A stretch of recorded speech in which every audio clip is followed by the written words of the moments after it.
আমি ঢাকা বিশ্ববিদ্যালয়ের পদার্থবিজ্ঞান বিভাগের মাস্টার্সে অধ্যয়নরত একজন শিক্ষার্থী। আমি তবলিগ জামাতের বর্তমান সময়ের সমস্যা নিয়ে ঢাকা বিশ্ববিদ্যালয়ের শিক্ষার্থীদের পক্ষ থেকে কিছু বক্তব্য আপনাদের সামনে পেশ করতে চাচ্ছি। আমার প্রিয় সাংবাদিক ভাইরা, আজ আমরা গভীর উদ্বেগ ও দুঃখের সঙ্গে আপনাদের সামনে উপস্থিত হয়েছি। আমরা এখানে উপস্থিত হয়েছি ঢাকা বিশ্ববিদ্যালয়ের সাধারণ শিক্ষার্থীদের পক্ষ থেকে। সাম্প্রতিক সময়ের প্রেক্ষাপট আমরা লক্ষ্য করছি যে তবলিগ জামাতের বিভাজনের কারণে দাওয়াত ও তবলিগের বিশ্ব আমির মাওলানা সাদ সাহেবের অনুসারীরা চরম বৈষম্যের শিকার হচ্ছে। এটি আমাদের জন্য গভীর উদ্বেগের বিষয়। আমরা প্রথম থেকেই চেয়েছিলাম যাতে কোনো পক্ষ বৈষম্যের শিকার না হয় এবং বিভাজন থেকে কোনো সহিংসতা সৃষ্টি না হয়, কিন্তু অত্যন্ত দুঃখের সঙ্গে বলতে হচ্ছে বিশ্ব আমির মাওলানা সাদ সাহেবের অনুসারীরা বারবার বৈষম্যের শিকার হয়েছে, যার সাম্প্রতিক উদাহরণ হলো মাওলানা জুবায়ের সাহেবের অনুসারীরা টঙ্গীর ইজতেমার ময়দানে 5 দিনের জোর করতে পেরেছে, কিন্তু মাওলানা সাদ সাহেবের অনুসারীদেরকে 5 দিনের জোর টঙ্গীর ময়দানে করতে অনুমতি দেওয়া হয়নি। 17 ডিসেম্বর সাদ সাহেবের অনুসারীরা ওই প্রোগ্রামের জন্য মাঠে প্রবেশ করেছিল। জুবায়ের সাহেবের অনুসারীরা 4 ডিসেম্বর সেই প্রোগ্রাম শেষ করে তবুও তারা মাঠে অবস্থান করেছিল, যার ফলশ্রুতিতে টঙ্গীর ময়দানে উভয় পক্ষের মধ্যে এক অনাকাঙ্ক্ষিত ঘটনা ঘটেছে। সাম্প্রতিক ঘটনাগুলো বিভেদ ও বৈষম্যের পরিণতি, যা অত্যন্ত দুঃখজনক। আমরা ঢাকা বিশ্ববিদ্যালয়ের সাধারণ শিক্ষার্থীদের পক্ষ হতে দ্ব্যর্থহীনভাবে বলতে চাই যে এই বৈষম্য দ্রুত নিরসন হওয়া জরুরি। দুই পক্ষের মধ্যে শান্তি ও ঐক্য ফিরিয়ে আনতে আমাদের সবাইকে এগিয়ে আসতে হবে। আমরা সংশ্লিষ্ট সকল পক্ষকে আহ্বান জানাই, আসুন সংলাপ এবং সমঝোতার মাধ্যমে সমাধান করি। এক্ষেত্রে আমরা সরাসরি মাননীয় প্রধান উপদেষ্টা ডক্টর মোহাম্মদ ইউনূস স্যারের হস্তক্ষেপ কামনা করছি। তবলিগ জামাতের বিভাজন ও বৈষম্য নিরসনে আমাদের প্রস্তাবনাসমূহ: 1. ধর্মীয় স্বাধীনতা নিশ্চিতকরণ। বিবাদমান উভয় পক্ষ যেন দেশের সমস্ত মসজিদে তাদের নিজ নিজ আমল স্বাধীনভাবে স্বাধীন নাগরিক হিসেবে সম্পাদন করতে পারে। কারণ আমরা নিবিড়ভাবে লক্ষ্য করছি যে একটা পক্ষ আরেকটি পক্ষকে দোষ চাপিয়ে তাদের ব্যবসা প্রতিষ্ঠান, তাদের ঘরবাড়িতে এবং মসজিদের মধ্যে আমলরত অবস্থাতে আক্রমণ চালাচ্ছে। মসজিদের কর্তৃপক্ষ সহ তবলিগেরই একটা অংশ তাদের সাথে জড়িত, যা অত্যন্ত ন্যাক্কারজনক এবং নিন্দনীয়। এই মব জাস্টিস চলতে থাকলে এর কোনো সমাধান আসবে না, বরং বাড়তেই থাকবে। এই জন্য এই বৈষম্য বিরোধী সরকারকে এটি গুরুত্বের সাথে নিয়ে দ্রুত পদক্ষেপ নেওয়ার জন্য আহ্বান জানাচ্ছি। 2. সমতা প্রতিষ্ঠা। কাকরাইল মসজিদ এবং টঙ্গীর ইজতেমার ময়দান দুই পক্ষের মধ্যে সমানভাবে ব্যবহার ও সমতা নিশ্চিত করা।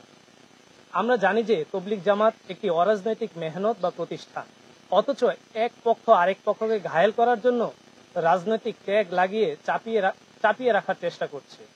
তাই এই বিষয়টিও যদি আপনারা এখনো নির্দিষ্ট করতে না পারেন, তাহলে আমাদের পক্ষ থেকে বিষয়টিকে স্পষ্ট করে দিতে চাই যে ফ্যাসিস্ট সরকারের সময় তবলিগের চলমান সংকটের শুরুর সময় থেকে বিগত 7 বছর কারা প্রথম ভাগে ইজতেমা করে আসছে এবং সারা বছর টঙ্গীর ইজতেমার ময়দান কারা দখল করে থাকে, এবং কাকরাইল মসজিদ 4 সপ্তাহ মাওলানা জুবায়ের সাহেবের অনুসারীরা দখল করে থাকত এবং মাত্র 2 সপ্তাহ মাওলানা সাদ সাহেবের অনুসারীদেরকে দিত। তাই এর সুষ্ঠু তদন্ত করে বৈষম্যহীন একটি পরিবেশ তৈরি করার জন্য সরকারকে উদাত্ত আহ্বান জানাচ্ছি। 3.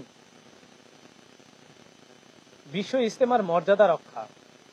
টঙ্গীর বিশ্ব ইজতেমাকে সুন্দরভাবে পরিচালনা করে সারা বিশ্ব থেকে বিদেশি মেহমানদের অংশগ্রহণ নিশ্চিত করা। 4. মিথ্যা মামলা প্রত্যাহার। সব ধরনের মিথ্যা মামলা প্রত্যাহার করে সবাইকে স্বাধীনভাবে তবলিগের মেহনত করার সুযোগ প্রদান। 5. বিচার বিভাগীয় তদন্ত। সমস্ত হত্যাকাণ্ডের সুষ্ঠু বিচার নিশ্চিত করার জন্য বিচার বিভাগীয় তদন্ত পরিচালনা। 6. উস্কানিমূলক বক্তব্য বন্ধ। কেউ যেন কারো বিরুদ্ধে কোনো উস্কানিমূলক বক্তব্য প্রদান না করে ধর্মীয় সহ অবস্থান নিশ্চিত করে দেশের শান্তি ও মঙ্গল রক্ষা এবং বহির্বিশ্বে বাংলাদেশের সম্মান অক্ষুণ্ণ রাখা। 7. মুরব্বীদের অংশগ্রহণ নিশ্চিতকরণ। অন্যান্য ধর্মীয় গোষ্ঠীর মতো দুই পক্ষই যেন তাদের মুরব্বীদের অনুষ্ঠানে অংশগ্রহণের সুযোগ পায় এবং কোনো বাধার সম্মুখীন না হয়।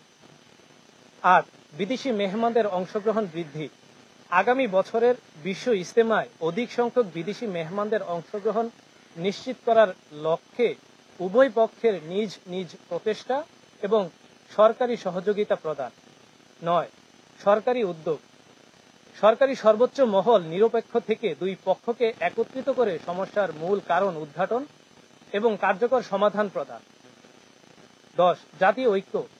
সবাই যেন মানুষের আগে মানুষ হিসেবে ভেদাভেদ ভুলে দেশের কল্যাণে কাজ করে ধর্মীয় স্বাধীনতার সাথে বিশ্বে বাংলাদেশের সুনাম অক্ষুণ্ণ রাখার জন্য সামগ্রিক ব্যবস্থাপনা নিশ্চিত করা। 11. দেশব্যাপী উগ্রপন্থা, সহিংসতা, মেসাকার ও মব জাস্টিস বন্ধ করতে হবে। সাংবাদিক সহ সাধারণ মুসল্লিদের জানমালের নিরাপত্তা প্রদানে জরুরি পদক্ষেপ নিতে হবে। ধন্যবাদ। আসসালামু আলাইকুম। প্রেক্ষিতে পাল্টা কোনো সংবাদ সম্মেলন করতেছি, বরং আমাদের বর্তমান তাবলীগের সাম্প্রতিক সমস্যা নিয়ে কিছু প্রস্তাব ছিল, আমরা সেই প্রস্তাবগুলো উপস্থাপন করার জন্যই আজকের প্রোগ্রামটি করতেছি। কারণ আমরা মনে করি এবং বিশ্বাস করি যে যুক্তিতর্কের মাধ্যমে পাল্টাপাল্টি যদি আমরা যুক্তিতর্ক শুরু করি তাহলে এই সমস্যার কোনো সমাধান হবে না, বরং সমস্যা ঝগড়া বিবাদ আরো বৃদ্ধি পাবে। আমরা চাই শুধু বাংলাদেশে না, সারা বিশ্বের মধ্যে তাবলীগের কাজ আবার এক প্ল্যাটফর্মের অধীনে চলে আসুক। আর এজন্য বাংলাদেশ সরকার, উভয় পক্ষের তাবলীগের মুরব্বীগণ, ওলামায়ে কেরাম, সর্বস্তরের জনগণ এবং ঢাকা বিশ্ববিদ্যালয়ের তাবলীগের সাথী ভাইদেরকে আমরা অনুরোধ করব, আসুন আমরা ঐক্যবদ্ধ উদ্যোগ গ্রহণ করি কিভাবে তাবলীগকে আবার এক প্ল্যাটফর্মের অধীনে নিয়ে আসা যায়। এই ঢাকা বিশ্ববিদ্যালয় থেকে অনেক বড় বড় আন্দোলন সংগ্রামে নেতৃত্ব দেওয়া হয়েছে এবং এর সফলতার খবর আমরা জানি। 52 ভাষা আন্দোলন থেকে শুরু করে 71 মহান মুক্তিযুদ্ধ, 90 স্বৈরাচার বিরোধী আন্দোলন এবং সর্বশেষ 2024 সালের জুলাই গণঅভ্যুত্থানে ঢাকা বিশ্ববিদ্যালয়ের ছাত্রদের অগ্রণীর ভূমিকার কথা আমরা সবাই জানি। আমরা বিশ্বাস করি আমরা ঢাকা বিশ্ববিদ্যালয়ের শিক্ষার্থীরা যদি উদ্যোগ গ্রহণ করি, উভয় পক্ষের মুরব্বীদের সাথে যতদিন লাগে আমরা আলোচনা পর্যালোচনা করি, আমরা ইনশাআল্লাহ অতি দ্রুত এই তাবলীগকে আবার এক প্ল্যাটফর্মের অধীনে নিয়ে আসতে পারবো। এবং যতদিন পর্যন্ত তাবলীগকে আমরা এক প্ল্যাটফর্মের অধীনে নিয়ে আসতে না পারি, ততদিন পর্যন্ত তাবলীগকে সকল ধরনের সংঘাত সহিংসতা থেকে মুক্ত রাখার জন্য আমরা ছাত্ররা সরকারের সাথে যৌথভাবে কাজ করে যাব। আর এজন্য কাকরাইল মসজিদ, টঙ্গী ইজতেমা ময়দান, সারা বাংলাদেশের প্রত্যেকটা মসজিদে উভয় পক্ষের সমানভাবে তাবলীগের কাজ করার, আমল করার সুযোগ নিশ্চিত করতে হবে। অন্যথায় এক পক্ষ যদি আরেক পক্ষকে বৈষম্যের দিকে ঠেলে দেয়, এক পক্ষ যদি আরেক পক্ষকে প্রতিহত করার হুঁশিয়ারি দেয়, বাধা দেওয়ার হুমকি প্রদান করে, তাহলে এই তাবলীগের সমস্যা কখনোই সমাধান হবে না। বরং পরিস্থিতি যদি এমন ভাবে চলতে থাকে, না জানি আরো কত সংঘর্ষের চিত্র আমাদেরকে দেখতে হবে। আল্লাহ তাআলা আমাদের সকলকে বুঝার এবং আমল করার তৌফিক দান করুন। আমিন। আসসালামু আলাইকুম।